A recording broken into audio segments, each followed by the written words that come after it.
Wayanad township ഉദ്ഘാടനം കഴിഞ്ഞ് ഒരു മാസമായിട്ടും താമസിക്കാൻ കഴിയാതെ ദുരന്തബാധിതർ. നിർമ്മാണം പൂർത്തിയാക്കാത്തതാണ് കാരണമെന്നാണ് വിവരം.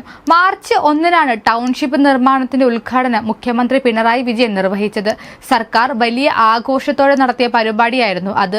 വളരെ വേഗത്തിൽ പണി കഴിക്കും. ആദ്യഘട്ടത്തിൽ തന്നെ 178 കുടുംബങ്ങൾക്ക് താമസിക്കാൻ കഴിയും.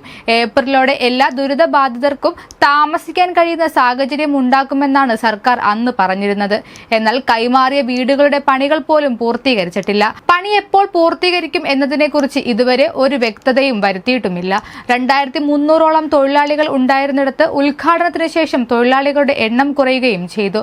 നിർമ്മാണ സാധനങ്ങൾ കിട്ടാതെ ഉപകരാർ എടുത്ത കമ്പനികളും ഇപ്പോൾ പ്രതിസന്ധിയിലാണ്. അതേസമയം ഉദ്ഘാടനം നടത്തുന്ന സമയത്ത് തന്നെ നിരവധി പ്രവൃത്തികൾ ഇനിയും ബാക്കിയുണ്ടെന്നും ഉടൻ പ്രവൃത്തികൾ പൂർത്തീകരിക്കുമെന്നും സർക്കാർ പറഞ്ഞിരുന്നു. മഴക്കാലം എത്തിയാൽ നിർമ്മാണം ഇനിയും വൈകുമെന്നതും പ്രതിസന്ധിയിലാക്കുമോ എന്ന ആശങ്കയിലാണ് ദുരന്തബാധിതർ.